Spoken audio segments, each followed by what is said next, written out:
Alors c'est un endroit très particulier puisque vous êtes à 20 minutes de la promenade des Anglais à Nice, sur la commune de Saint-Laurent-du-Var et dans une très grande forêt de plusieurs hectares qui dépendait il y a quelques siècles d'une forteresse qui se trouve encore aujourd'hui à la Gaude et qui nous a appartenu jusque dans les années 60.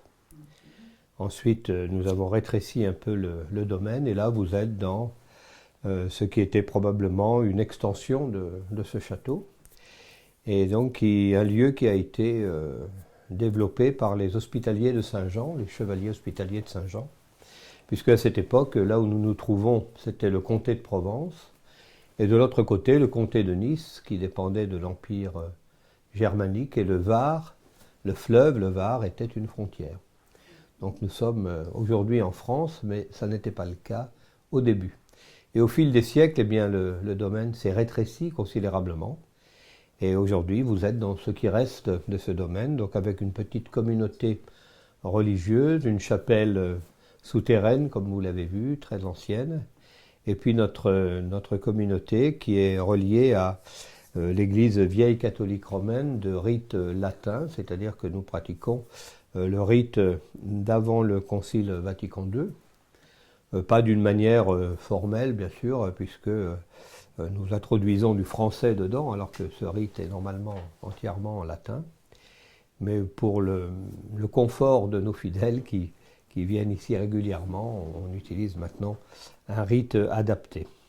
Et puis notre activité principale étant ici la pratique de l'exorcisme, puisque nous recevons un très grand nombre de personnes du monde entier qui passent ici chaque jour. Est-ce que ce nombre a augmenté? Oui, bien sûr, hein, c'est augmenté. Je pense que le bouche à oreille est très efficace, bien entendu. Et puis, un livre qui est sorti, voilà, 2 ans maintenant, signé du père Georges, qui est notre supérieur général.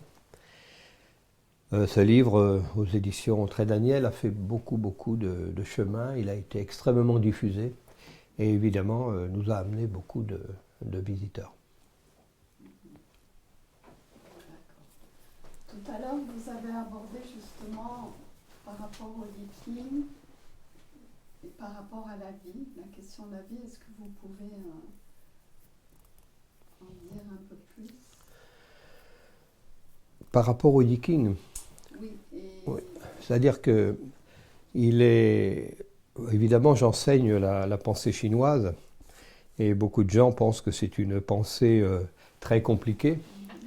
On a même un mot en français, chinoiserie, pour définir précisément des complications. Or, en fait, la pensée chinoise est très synthétique, très simple.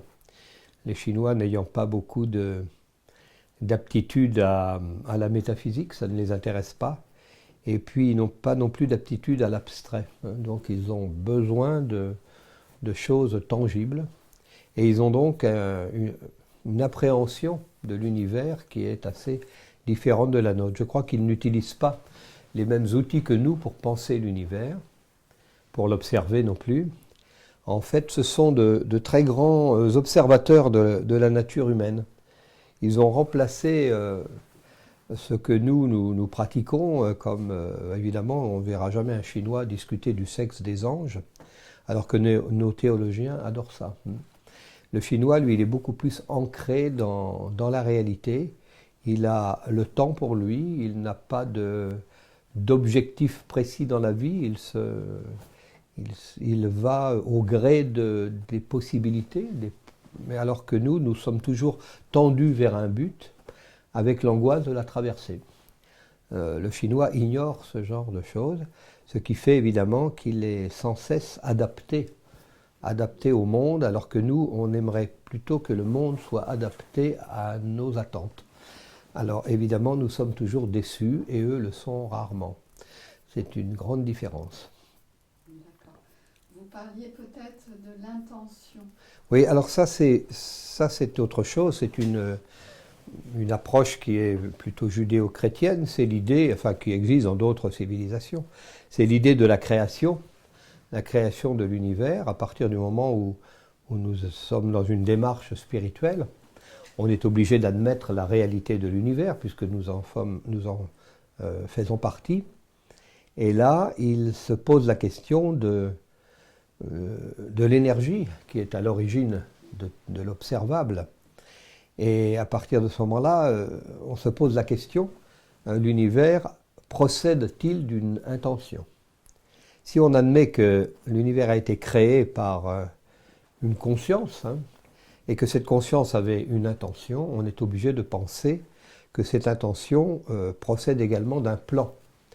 Et cela se pose la question de la destinée de l'être humain, c'est-à-dire nous sommes là, mais libres probablement, puisque nous sommes créés libres, c'est-à-dire libres de choisir entre le bien et le mal, par exemple, mais nous ne sommes pas libres de choisir entre la vie et la mort, c'est-à-dire qu'il y aura certainement un jour où la vie s'arrêtera, du moins cette vie-là, terrestre, et ça, nous ne sommes pas libres de ce moment. Bon, certains prennent la liberté de ce moment, mais ça, c'est un autre problème. Et cette liberté-là, donc elle n'est pas complète, loin de là, bien sûr. Nous sommes précisément dans un libre arbitre qui est obligé de fonctionner dans des limites extrêmement précises. Et puis, notre destinée, elle est mise au hasard, entre guillemets, le hasard n'existant pas non plus, et s'inscrit probablement dans un plan divin. Alors, c'est très difficile pour les chrétiens d'appréhender cette idée. Comment peut-on être libre et en même temps participer à un plan? Ce plan qui procède d'une intention, cette intention qui est à l'origine de la création de l'univers. Donc c'est assez fascinant d'imaginer ça, de penser à cela.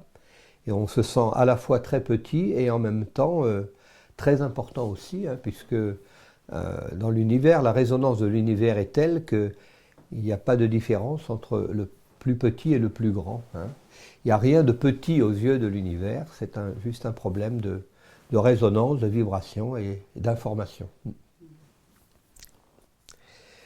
Dans la dernière conférence que nous avons faite, il y a une personne qui a posé la question de la montée en conscience de l'humanité aujourd'hui. On se pose la question, alors on entend beaucoup dire que la conscience s'élève, la conscience spirituelle, etc. C'est pas certain.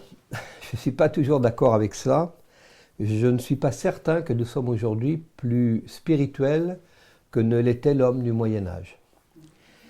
Ou même l'homme d'avant le Moyen-Âge, de l'Antiquité, qui était plus proche des souffles de la nature que nous le sommes aujourd'hui, plus proche des lois naturelles que nous le sommes aujourd'hui. Nous avons construit une société mécanique très complexe, mécanique, électronique, électrique, etc., etc. Et je ne suis pas certain qu'il est plus facile de se frayer dans cette société un chemin vers la lumière, vers la conscience. Je ne crois pas que ce soit plus facile aujourd'hui qu'autrefois. Et j'ai même tendance à penser quelquefois que la complexité de nos civilisations nous a bien égarés. Donc je crois que l'on va vers deux formes de société. Il y aura dans la même société probablement deux populations. Il y aura les gens qui souhaitent effectivement évoluer, monter dans la conscience par une élévation spirituelle, par un progrès permanent fait sur eux-mêmes, communication aussi avec les autres, et puis il y aura les autres qui seront des consommateurs, tant que l'on pourra consommer, parce que est-ce qu'un jour ça ne s'arrêtera pas? On parle déjà aujourd'hui d'une régression dans la consommation, etc. On ne peut pas toujours être probablement dans un progrès constant de consommation, etc. Il faudra qu'un jour les choses s'arrêtent, ça n'aura plus de sens. Mais on va mettre très longtemps. Donc il y aura ces gens-là qui consommeront, et puis il y aura les autres qui essaieront d'avancer sur d'autres plans. Je crois qu'on ne peut pas éviter que ces deux populations cohabitent. Espérons qu'elles finiront par s'interpénétrer dans la bonne direction, mais on ne peut pas éviter, je crois, ça. Alors dire qu'il y a une montée en conscience aujourd'hui, certes, mais elle ne concerne absolument pas tout le monde, loin de là. Et je crois qu'on ne peut pas non plus imaginer qu'on est plus plus évolué spirituellement que ne l'étaient nos ancêtres. Je suis même quelquefois persuadé du contraire. Quand on voit l'excellence de la pensée de Maître Eckhart, par exemple, au XIIe siècle, on n'a pas fait mieux depuis. Nos penseurs d'aujourd'hui, vraiment, souvent ne sont même pas à sa pointure. Michel, excusez-moi. Oui. Pardon. Tu reviens à ton thème Oui, oui, ben, on avait déjà noté quelques... Voilà, oui. Merci. sur la conscience. Voilà. Mais excusez-moi, parce que moi, le thème, on est toujours dans la mort. Oui, on y vient. Merci. Voilà. On continue ? Ah oui, oui, allez. Donc, alors, dans notre dernière conférence, nous avions abordé le problème de la mort. Évidemment, il y a un lien avec tout ce que je viens d'exprimer ici, c'est qu'à partir du moment où nous existons dans cet univers, il va y avoir nécessairement un moment où nous allons devoir le quitter, du moins en ce qui concerne notre enveloppe humaine. Alors selon les civilisations, l'enveloppe humaine a plus ou moins d'importance. Il est certain que si je suis bouddhiste zen, par exemple, mon corps n'est qu'un sac de peau qui n'a plus strictement aucun intérêt à partir du moment où la mort intervient. Même à l'intérieur du monde chrétien, l'approche est assez différente. Les protestants, par exemple, voient moins la nécessité de prier pour les morts, par exemple, que ne le font les catholiques ou les orthodoxes. Donc même à l'intérieur du monde chrétien, les approches sont différentes. C'est tout à fait normal, puisque le christianisme ayant démarré au Moyen-Orient, s'est ensuite confronté au fur et à mesure de son expansion à des civilisations très différentes. Et obligatoirement, il s'est teinté un peu de ces différences. Donc il ne faut pas regarder ça comme quelque chose de négatif. Il faut faire un petit peu comme le font les bouddhistes, qui disent que 30 obédiences bouddhistes enrichissent le bouddhisme, alors que nous, on a tendance à dire que 30 obédiences chrétiennes divisent le christianisme. Non, la différence enrichit, bien sûr, à condition que chacun respecte le chemin de l'autre. Donc là, il est certain que les chrétiens ont beaucoup de progrès à faire sur ce plan-là. Bon, il faudrait être certain aussi que les bouddhistes sont parfaitement tolérants les uns envers les autres. Nous savons que c'est faux, parce que la nature humaine est toujours là, bien entendu. Hélas, pour le moment, on ne peut pas faire autrement. Alors, la mort est véritablement quelque chose qui intervient d'une manière inéluctable, on ne peut pas s'y soustraire. Quelquefois d'ailleurs, c'est la grande angoisse de l'humanité, bien entendu. Il y a eu des approches très différentes sur la mort. Je pense à l'approche existentialiste, par exemple, qui disait que nous surgissons du néant, que nous traversons la vie par faiblesse et que nous mourrons par rencontre avec un autre néant. Bon, heureusement, cette philosophie n'a pas fait beaucoup d'émules parce qu'elle était quand même très désespérée et complètement contraire à l'idée chrétienne qui est que nous vivons dans l'espérance. Nous pensons qu'après la mort, il y a une autre vie, évidemment très différente sur le plan vibratoire, mais il y a nécessairement une autre vie. Bon, nous sommes rejoints en cela par la plupart des civilisations du monde qui ont quand même aussi cette idée d'une vie après la vie. Chacun, évidemment, y voit une forme différente selon les cultures. Alors, le problème se pose, qu'est-ce qui demeure après la vie ?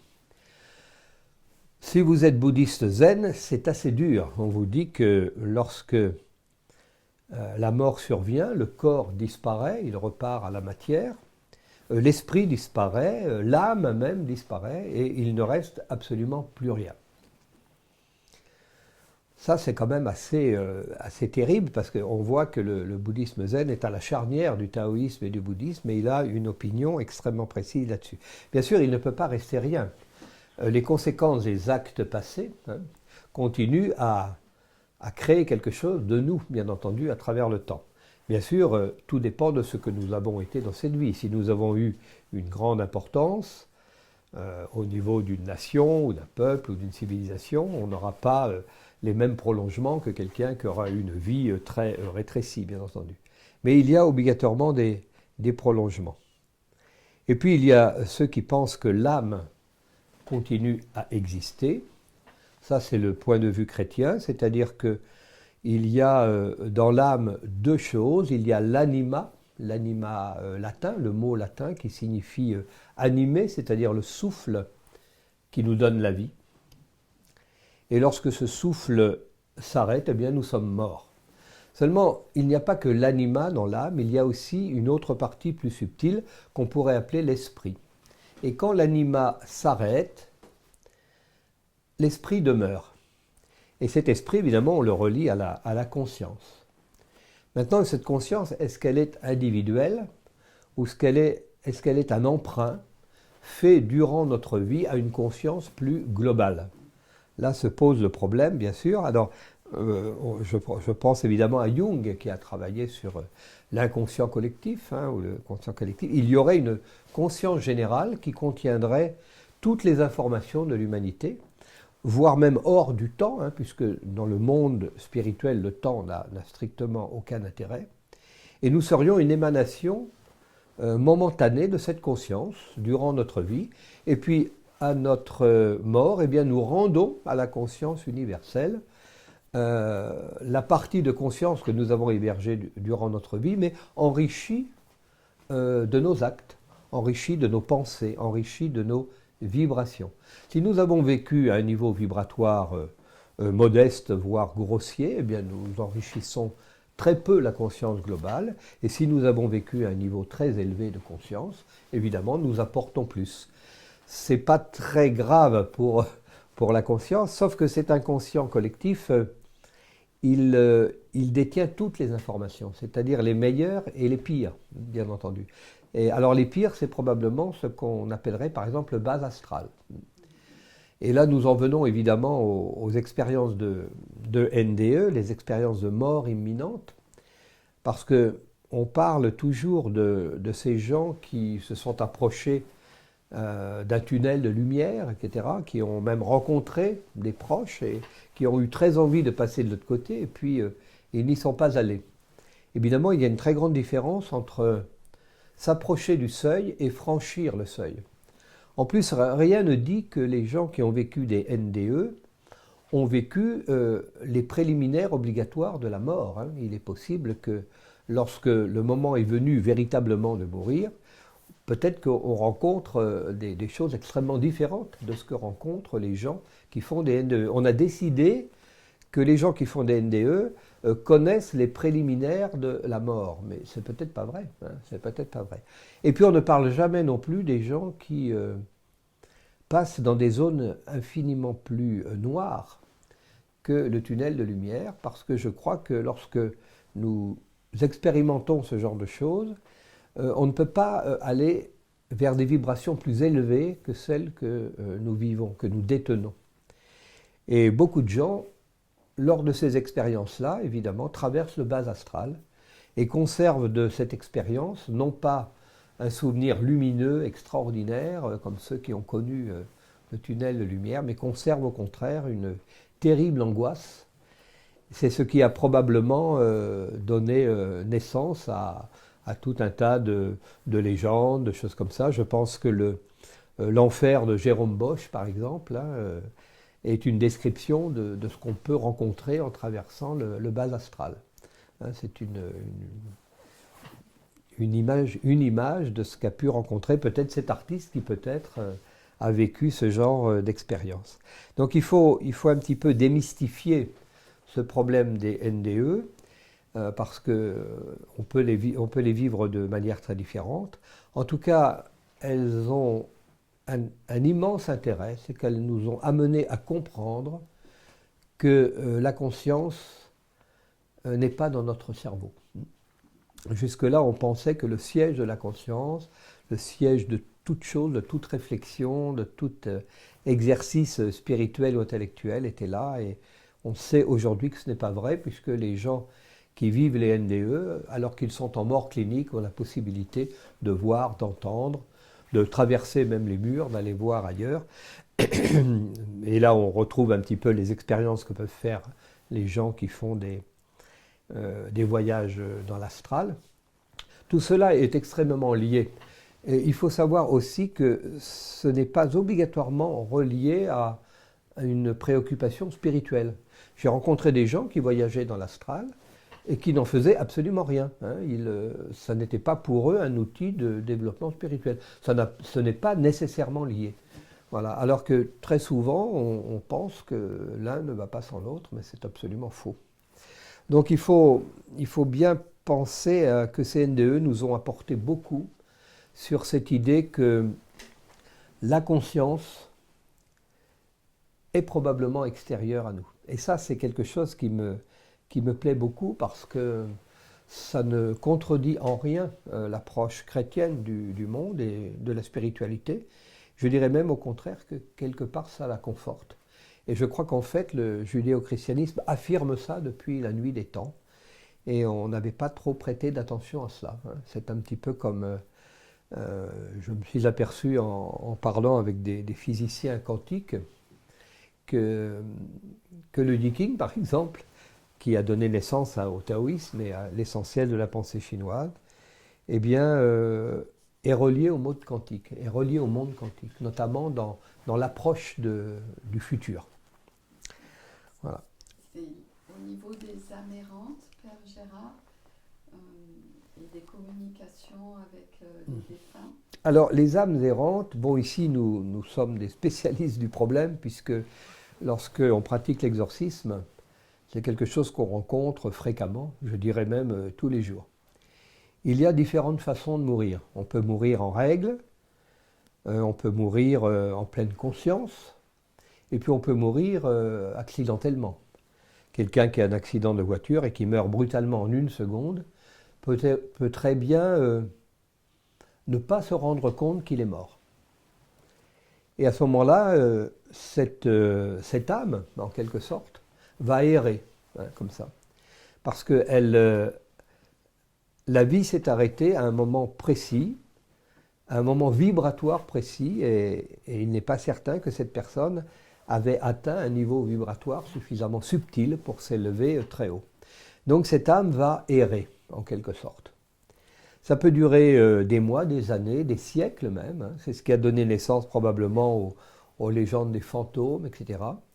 Et puis il se peut aussi que ces âmes errantes soient là pour d'autres raisons.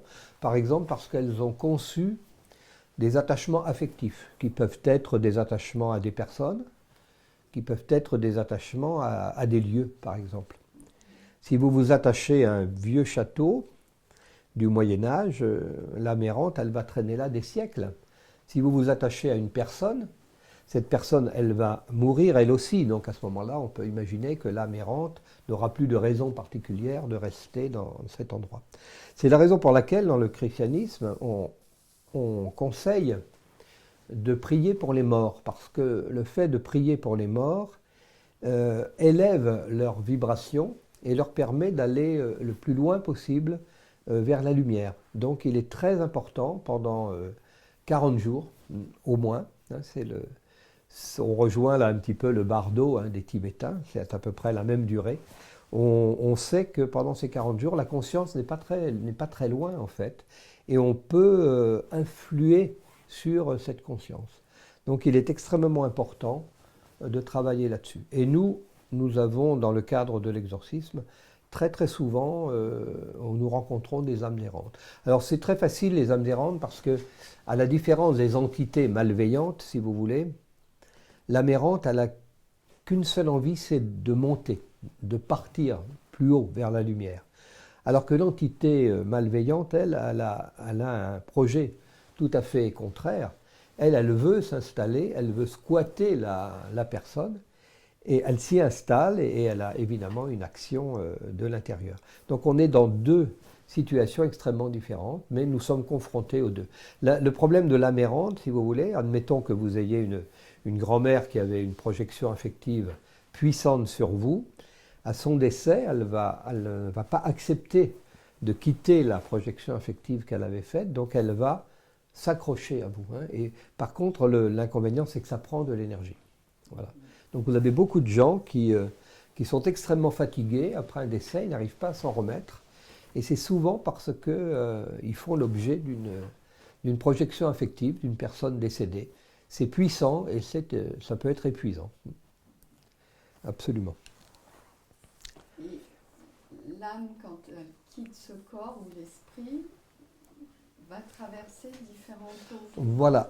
Alors maintenant se pose le problème de l'identité de l'âme.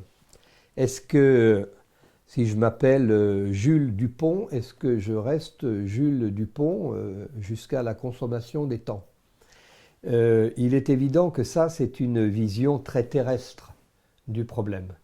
Je crois que la spiritualité ne peut pas fonctionner à partir d'une approche individuelle, sauf dans cette existence-là.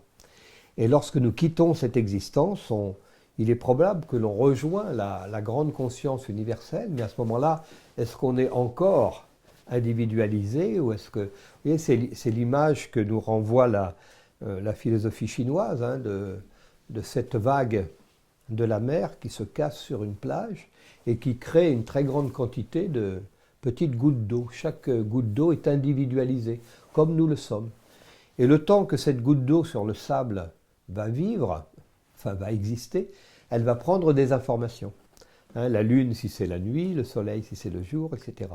Et puis la prochaine vague va récupérer cette goutte d'eau et va la ramener dans l'immensité de la mer. À ce moment-là, est-ce qu'elle est encore goutte d'eau ou est-ce qu'elle ne l'est plus? En même temps, elle l'est toujours et en même temps, elle ne l'est plus. Mais ça, c'est pas très grave. Qu'est-ce qui est important? C'est l'information qu'elle a ramenée dans la mer qui est importante. Et la prochaine vague va renvoyer sur la plage d'autres petites gouttes d'eau, étrangement semblables aux précédentes, mais qui ne seront jamais absolument identiques à la précédente, mais qui contiendront quand même un peu de l'information des précédentes. C'est pour ça que j'ai tendance à penser que nous sommes avant tout de l'information.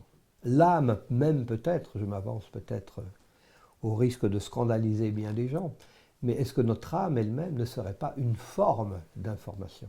Voilà.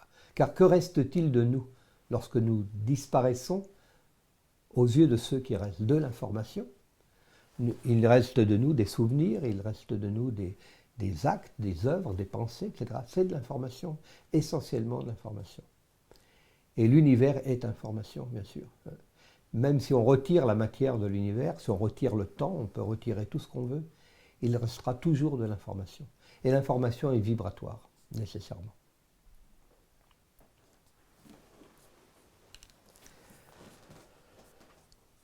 Quel sujet n'avons-nous pas abordé? Oui, le problème peut-être pour continuer sur les amérantes, le problème des fantômes, hein, des condensations. Justement, on revient encore une fois aux vibrations. Les amérantes, ce sont des vibrations. Ce qu'on appelle les fantômes, les spectres, etc., qui sont identifiés, vus par certaines personnes, sont des densifications de ces vibrations. Ça nous arrive ici, évidemment, par rapport au nombre de gens que l'on reçoit, il nous arrive d'être obligés de nettoyer fréquemment le lieu où nous recevons les gens. Et très souvent, nous avons des condensations comme ça, spectrales, que nous sommes obligés de nettoyer. Mais c'est un monde étrange, mais qui n'est pas du tout nécessairement hostile ou quelque chose comme ça. Pour nous, c'est quelque chose qui fait partie du quotidien. Le problème, c'est que on ne fait plus attention dans nos civilisations modernes au rite de passage. Il y avait autrefois un rite de passage extrêmement précis. Lorsque quelqu'un mourait, c'était souvent après une agonie. L'agonie maintenant, elle est rare, compte tenu du fait que notre mort est souvent médicalisée. Autrefois, l'agonie était naturelle. Les gens étaient soutenus pendant cette agonie par la famille, souvent le prêtre venait, etc. Et puis après le décès, il y avait une veillée du mort qui durait toute la nuit, puis ensuite la mise en bière, la cérémonie religieuse, etc. Ensuite, il y avait l'inhumation, tout le monde y participait, c'était un phénomène collectif. Et puis il y avait ensuite une période de 40 jours qu'on appelait la période de deuil. Et au bout de 40 jours, on célébrait une messe particulière qu'on appelait la messe de sortie de deuil, où on demandait à l'âme de s'élever dans la lumière. Tout ça, malheureusement, aujourd'hui, se fait pratiquement plus, sauf encore dans quelques églises d'Orient.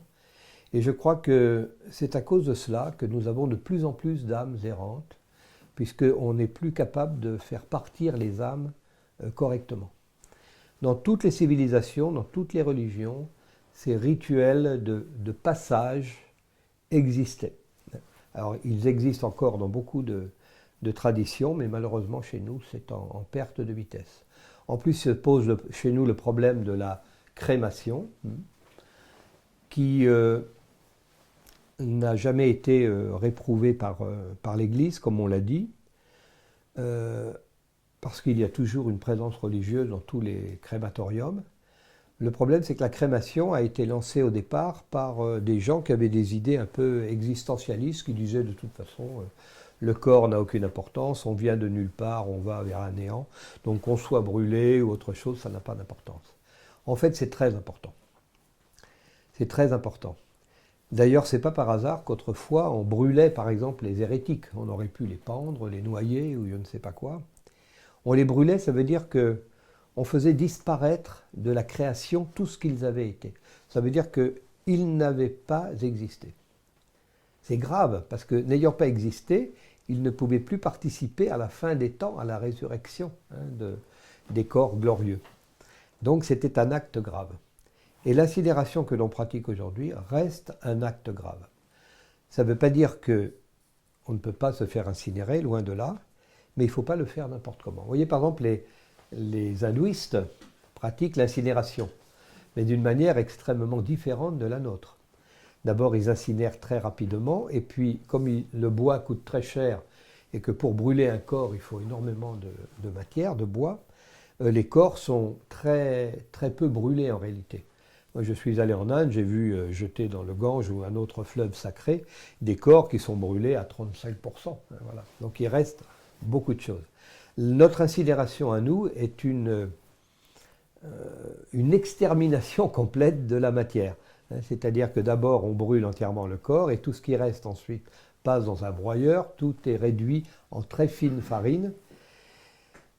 Il y a un peu là une destruction de la conscience, surtout si on procède avant le 5e jour. Il vaut mieux attendre avant d'incinérer.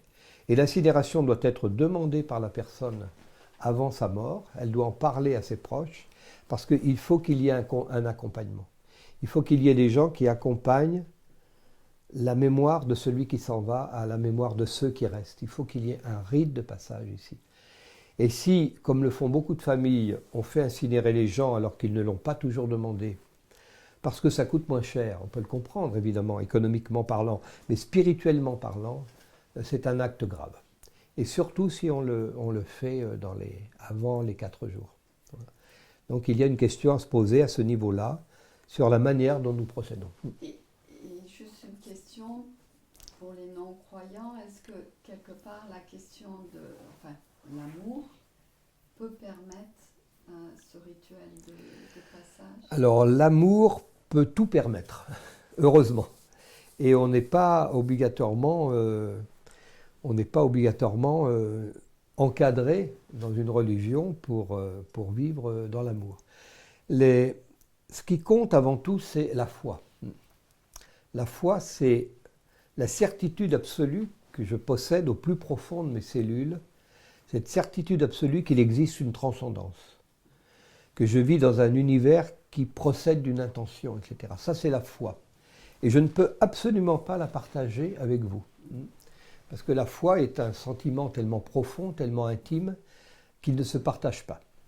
À partir de cette foi qui m'anime, et d'ailleurs sur laquelle je peux aussi travailler, parce que la foi, ce n'est pas quelque chose qu'on a pour toujours, qu'on laisse là. Non, cette foi, elle peut être améliorée, elle peut être valorisée, etc.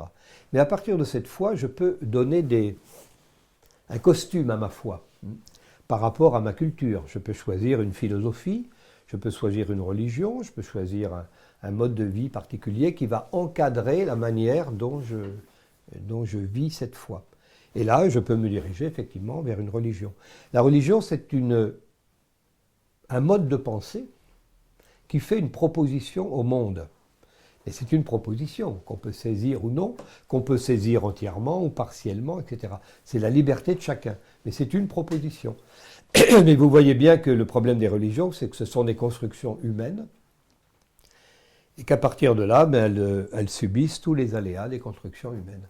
C'est la raison pour laquelle, alors que la mission des religions était de spiritualiser le monde, on ne peut pas dire que c'est un échec, mais on ne peut pas dire que la réussite est totale. Mais il nous reste encore du temps, hein, bien entendu.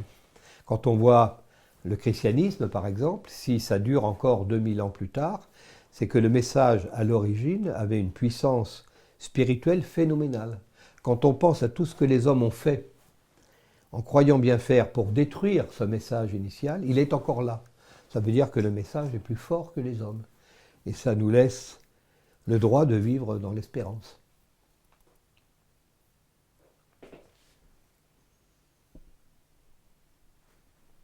On arrête là sur le droit de vivre dans l'espérance.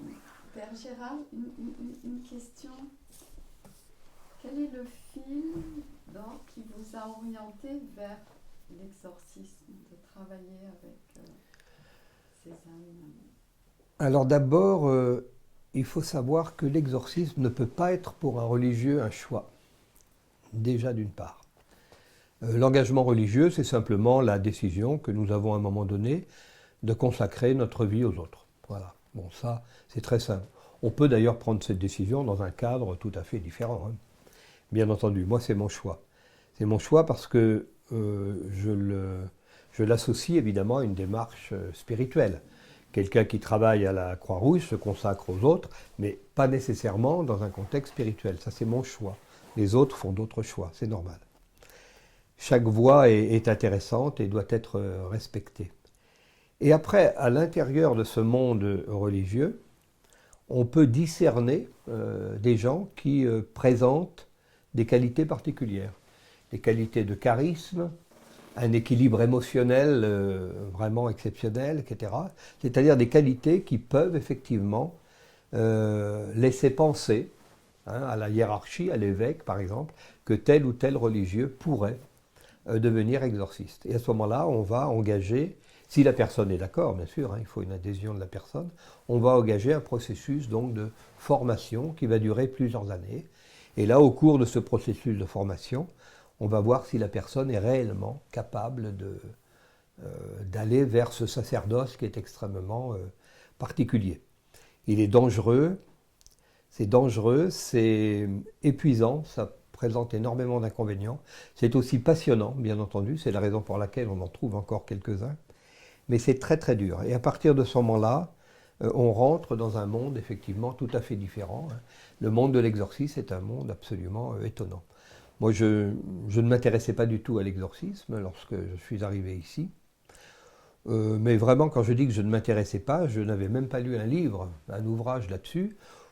Je savais vaguement que ça existait, je n'avais rien contre l'idée que ce soit une réalité, je veux dire, mais je n'avais pas la moindre idée de ce que ça pouvait être. Et c'est en travaillant avec le Père Georges pendant plusieurs années que j'ai assisté à des choses évidemment tout à fait surprenantes, tout à fait étonnantes, qui maintenant sont devenues des banalités pour moi, mais au départ, effectivement, on est un peu pris par surprise, hein, c'est tout à fait normal.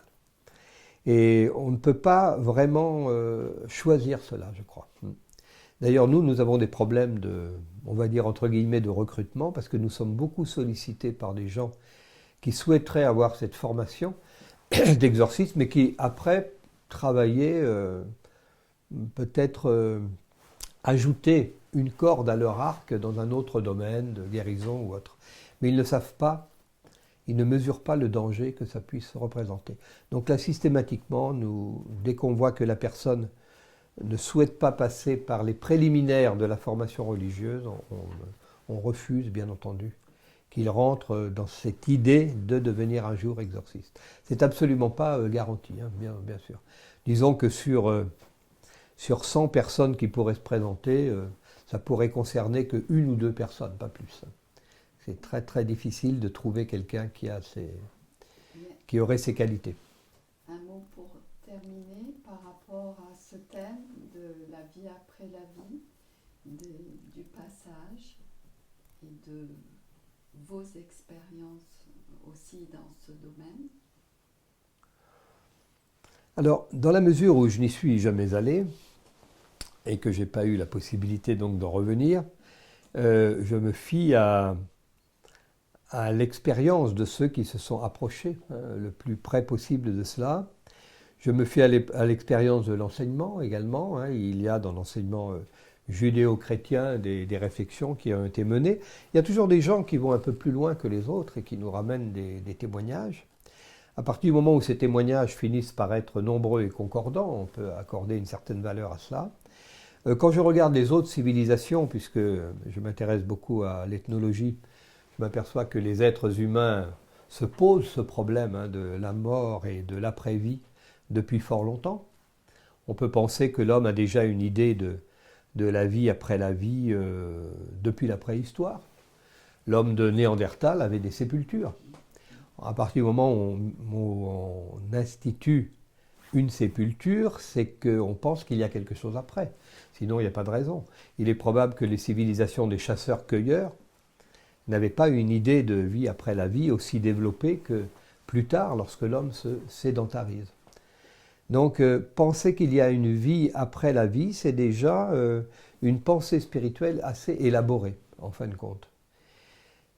Et alors après, les approches sont différentes. Les Égyptiens mettaient avec les morts dans les sépultures des objets usuels pour qu'ils puissent les utiliser dans l'autre monde, etc. Et puis d'autres civilisations, au contraire, laissaient le corps sans même un vêtement. Enfin, il y a toutes sortes d'approches possibles. Tout ça, c'est le normal parce que la spiritualité est inséparable de la culture. La spiritualité va toujours prendre les oripeaux de la culture, c'est obligatoire.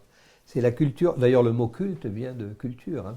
Et toutes les religions, toutes les philosophies, même la politique, qui est une forme, un parti politique fonctionne comme une communauté religieuse, avec ses dogmes, ses règles, ses hérétiques, etc. etc. Je crois que toutes les communautés humaines fonctionnent de la même manière. Et l'homme est obligé de fonctionner dans des communautés, puisque l'homme est avant tout relation. L'homme sans relation n'existe pas. À l'instant même de notre naissance, nous avons besoin de notre mère, parce que nous sommes des mammifères inférieurs au début, bien sûr. Un petit chimpanzé est infiniment plus performant qu'un petit être humain au départ. Il va très vite éplucher des bananes, alors que l'être humain, le petit humain, il ne pourra pas. Quelque temps plus tard, on verra rarement un chimpanzé piloter un Airbus, c'est évident. Mais au départ, on n'est pas très performant. Donc tout cela, c'est un apprentissage. Il faut que le cerveau se développe, il faut que notre niveau spirituel se développe, etc. Donc nous avons besoin d'avancer, et pour cela, il nous faut le groupe. On ne peut pas exister sans le groupe. Vous savez, un ermite, ça ne sert pas à grand-chose si personne ne sait qu'il y a un ermite dans la montagne. S'il monte là-bas, tout seul, il croit rencontrer Dieu, mais il va rencontrer juste la solitude. En revanche, si dans le village en bas, on sait qu'il y a un ermite dans la grotte, dans la montagne, ça change tout. Voilà. Donc, même les ermites ont besoin des autres, ne serait-ce que par une communion spirituelle. Tu peux reposer ta question, Michel? Par rapport à vous, Père Gérard, de toutes vos expériences, quel mot final vous pourriez dire par rapport à vous, par rapport au processus de passage Je pense que le processus de passage est lié essentiellement à ce que nous sommes, puisque nous passons dans une vibration qui est notre vibration. Donc on meurt comme on a vécu, et pas autrement. Et je dirais que le christianisme, qui a été complexifié par un tas de réflexions, un tas de livres, etc., en fait est la chose la plus simple du monde. On peut le résumer en une seule phrase. Aimez-vous les uns les autres. Si on arrive à vivre avec cette seule phrase, aimez-vous les uns les autres, il n'y aura pas de problème de passage. Ce sera la même chose, de ce côté-là et de l'autre côté. Le passage pose problème uniquement si on n'est pas capable, dans cette vie-là, d'aimer soi-même d'abord et les autres ensuite, parce que c'est la même chose.